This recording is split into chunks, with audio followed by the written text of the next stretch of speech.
Hi കൂട്ടുകാരെ, നിങ്ങളുടെ മനസ്സിനുള്ളിൽ എന്തെങ്കിലും ടെൻഷനോ വിഷമങ്ങളോ ഉണ്ടോ?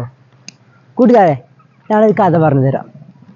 ഒരു സന്യാസിയുടെ അടുക്കൽ ഇതുപോലെ ഒരാൾ പോയി പറഞ്ഞു, എനിക്ക് ഭയങ്കര ടെൻഷനുണ്ട്.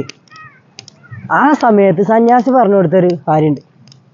പറഞ്ഞു കൊടുത്തതല്ല, കാണിപ്പിച്ചു കൊടുത്തൊരു കാര്യം. സന്യാസി അദ്ദേഹത്തെയും കൂട്ടി ഒരു സ്ഥലത്തേക്ക് പോയി.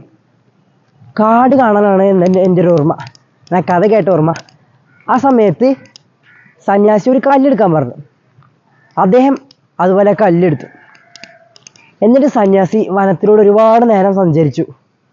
ഒരുപാട് പൂക്കൾ കണ്ടു, ഒരുപാട് പൂമ്പാറ്റകൾ തുടങ്ങി പ്രകൃതിപരമായ ഒരുപാട് സുന്ദരമായ കാഴ്ചകൾ ആ സന്യാസിയും അദ്ദേഹം കണ്ടു.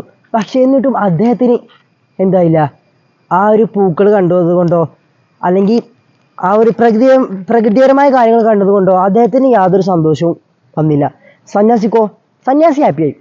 ആ ഒരു സമയത്ത് സന്യാസി പറഞ്ഞു കൊടുത്തതാണ്, ഞാൻ ഈ കല്ല് എടുക്കാനേ പറഞ്ഞിട്ടുള്ളൂ, ആ കല്ല് കൊണ്ട് ഇത്രയും ദൂരം നടക്കാൻ ഞാൻ പറഞ്ഞിട്ടില്ല. എന്തുകൊണ്ടാണ് അദ്ദേഹത്തിന് ഈ ഒരു സന്തോഷങ്ങളൊന്നും കിട്ടാതിരുന്നത്? ആ ഒരു ഭാരം ചുമന്ന് നടന്നതുകൊണ്ട് അദ്ദേഹത്തിന് ചുറ്റുപാടുമുള്ള രസകരമായ പൂമ്പാറ്റകളെയോ പൂവുകളെയോ പൂന്തോട്ടങ്ങളോ പ്രകൃതിപരമായ യാതൊരു കാര്യത്തിൻ്റെ സൗന്ദര്യവും അദ്ദേഹത്തിന് എന്ത് ചെയ്തില്ല, കാണാൻ സാധിച്ചില്ല. അതുകൊണ്ട് എന്ത് വിഷമങ്ങളുണ്ടെങ്കിലും എന്ത് കാര്യങ്ങളാണെങ്കിലും അതൊക്കെ മറക്കാൻ ശ്രമിക്കുക.